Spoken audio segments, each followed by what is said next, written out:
Hello everyone, I am बेला जैन और मैं एक बार फिर आपका स्वागत करती हूँ हमारी इस क्लास में। लास्ट क्लास में हमने सीखा था linking verb is am are से सेंटेंस बनाना और मैंने आपको कुछ सेंटेंस भी दिए थे ट्रांसलेट करने के लिए। आई नो आपने वो कर लिए होंगे, बट फिर भी हम उन सेंटेंस को यहाँ ट्रांसलेट करते हैं और उसी के साथ लास्ट क्लास का रिविजन भी करते हैं। तुम सही हो। तुम इस सेंटेंस में सब्जेक्ट है। तुमको इंग्लिश में कहा जाता है यू। हो के लिए यहाँ आएगा आर, क्योंकि यू क्या है, प्लूरल सब्जेक्ट। और सही को इंग्लिश में बोला जाता है राइट। You are right. तुम सही हो। I know you are also right. आपने सारे सेंटेंसेस सही बनाए होंगे। नेक्स्ट है मैं एक विद्यार्थी हूँ। इसे कैसे बनाएंगे? मैं को कहते हैं आई, हु के लिए यूज होगा एम, एक विद्यार्थी को बोलेंगे अ स्टूडेंट। नेक्स्ट सेंटेंस है आप अच्छे हो। बहुत सारे लोगों को ये कंफ्यूजन रहता है कि आपको इंग्लिश में क्या कहा जाए। तो आप और तुम दोनों के लिए इंग्लिश में एक ही वर्ड है, वो है यू। यू आर अच्छे को बोलते हैं गुड, या हम यहाँ नाइस भी यूज कर सकते हैं। You are nice.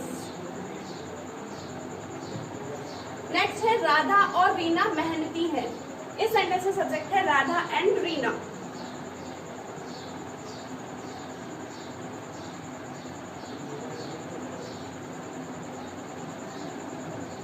स्पेस थोड़ा कम है बट ठीक है। राधा एंड रीना ये क्या है, प्लूरल सब्जेक्ट है। मोर देन वन नेम, एक से ज्यादा नाम आ रहा है, इसलिए यहाँ वर्ड लगेगी आर। और मेहनती को इंग्लिश में कहा जाता है लेबोरियस। LABURIOUS।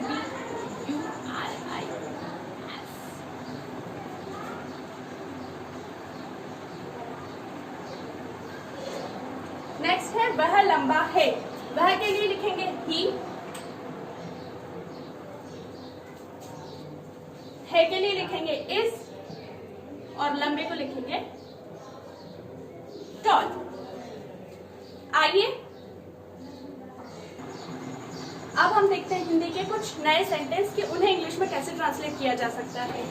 दूध सफेद होता है। दूध को इंग्लिश में कहा जाता है मिल्क, सफेद को कहते हैं व्हाइट। अब ये होता है के लिए हम यहाँ क्या यूज करेंगे? तो होता है के लिए भी हम यहाँ इज ही यूज करेंगे। Milk is white. I know अब आपके माइंड में डाउट आएगा कि यहाँ तो हम है के अर्थ में इज एम आर यूज करते थे और यहाँ होता है के अर्थ में भी हम इज यूज कर रहे हैं। ऐसा क्यों? क्योंकि हिंदी में जो सेंटेंस होते हैं दूध सफेद होता है या दूध सफेद है, इन दोनों का अर्थ एक ही होता है कि दूध सफेद है। इसमें इसकी विशेषता बताई जा रही है और इंग्लिश में इन दोनों को एक ही तरह लिखा जाता है, मिल्क इज व्हाइट। ये जो होता है ये हिंदी में सिर्फ वाक्य के स्वरूप को बढ़ाने का काम करता है, अर्थ वही रहता है। और इंग्लिश में लोग ज्यादा बात घुमा के नहीं करते हैं, डायरेक्ट बोलते हैं, इसलिए यहाँ सेंटेंस होगा मिल्क इज व्हाइट। नेक्स्ट है चीनी मीठी लगती है। चीनी के लिए लिखेंगे शुगर। मीठी को तो हम बोलते हैं स्वीट। अब लगती है के लिए क्या वर्ब यूज होगा? तो यहाँ भी लगती है के लिए इज ही यूज होगा। Sugar is sweet. आपके माइंड में एक डाउट और होगा कि हमने यहाँ इज ही क्यों यूज किया, आर क्यों नहीं किया? तो क्या शुगर बहुवचन हो सकती है? शुगर शब्द प्लूरल हो सकता है? नहीं, शुगर मिल्क ये हमेशा सिंगुलर ही माने जाते हैं। नेक्स्ट सेंटेंस है सूर्य गर्म रहता है। इसे लिखेंगे द सन होता है, रहता है या है, इन तीनों का मतलब एक ही होगा, इसलिए यहाँ वर्ब यूज होगी इज और गर्म को बोलेंगे hot. The sun is hot. Friends यहाँ पे मैंने सन के आगे द का यूज किया है। आपको मुझे कमेंट सेक्शन में बताना है कि यहाँ ये द क्यों लगाया है मैंने, और सही लगाया है या गलत लगाया है। अब हम देखते हैं आगे कुछ नया। अगर फ्रेंड्स मैं आपसे ये दिखा के पूछूं क्या है तो आप कहेंगे मार्कर है। ये इस तरफ इशारा करूं और पूछूं क्या है तो आप कहेंगे बोर्ड है। यहाँ इशारा करूं और पूछूं क्या है तो आप कहेंगे पेन है। अब इस सेंटेंस को हम इंग्लिश में कैसे ट्रांसलेट करते हैं वो देखते हैं। एक पेन है। अब आप कहेंगे जैसे हिंदी लिखी हुई है उसको इंग्लिश में ट्रांसलेट कर दीजिए। एक को कहेंगे ए, पेन को इंग्लिश में पेन ही कहते हैं, और है के लिए यूज होगा इज। एक पेन है, ए पेन इज।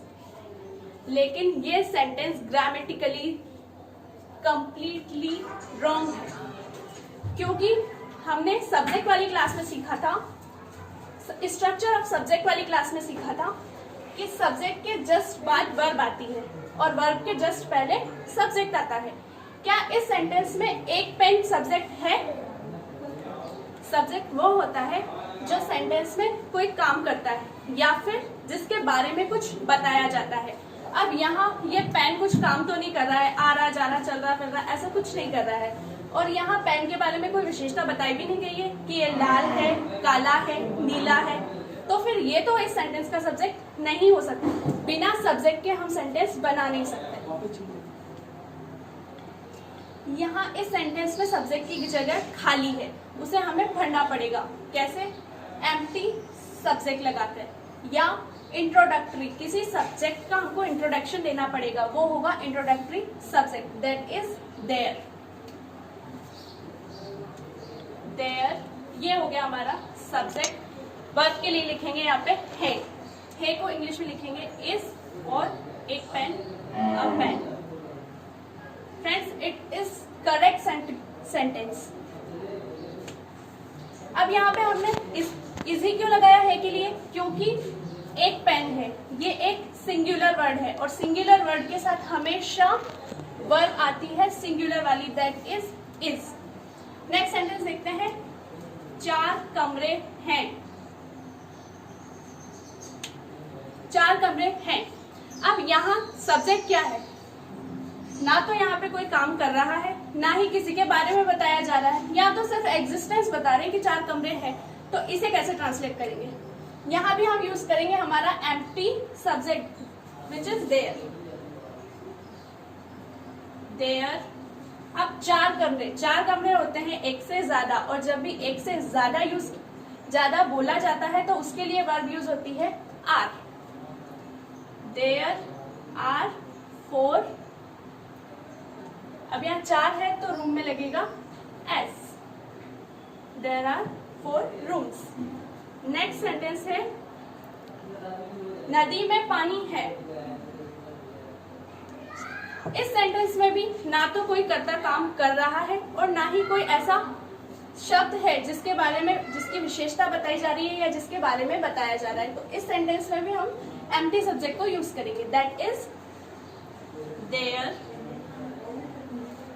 Is water. क्या है?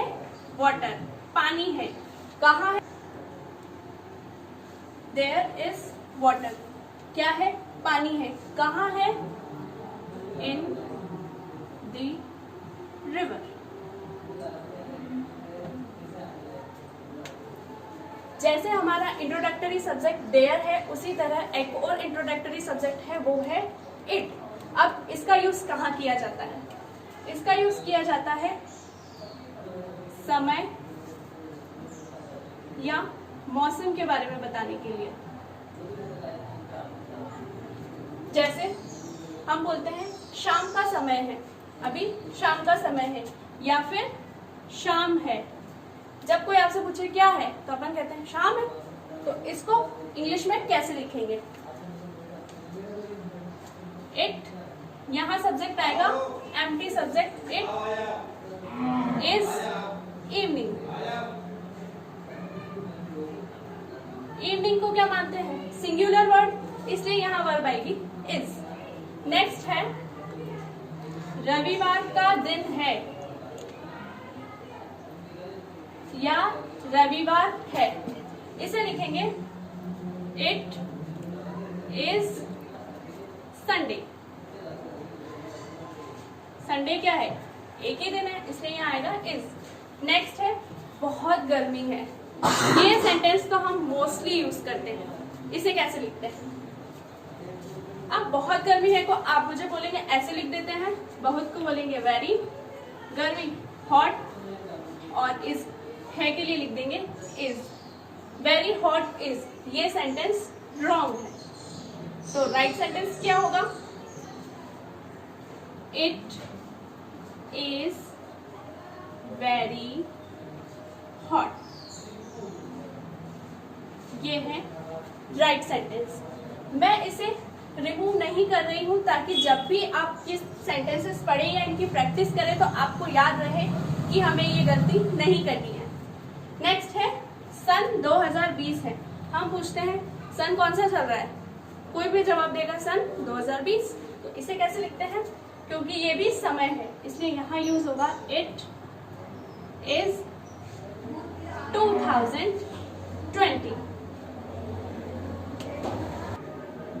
फ्रेंड्स, अब मैं यहाँ आपको कुछ सेंटेंस लिख के दूंगी जिन्हें आपको ट्रांसलेट करना है और उसकी प्रैक्टिस करनी है। एंड फ्रेंड्स, कल की क्लास बहुत इंपॉर्टेंट है क्योंकि उसमें जितना हमने अभी तक पढ़ा है मैं आपको उसकी प्रैक्टिस करवाऊंगी और ये बताऊंगी कि इन सेंटेंस की प्रैक्टिस आप कैसे करें और इन्हें डेली लाइफ में कैसे यूज करें। बाय।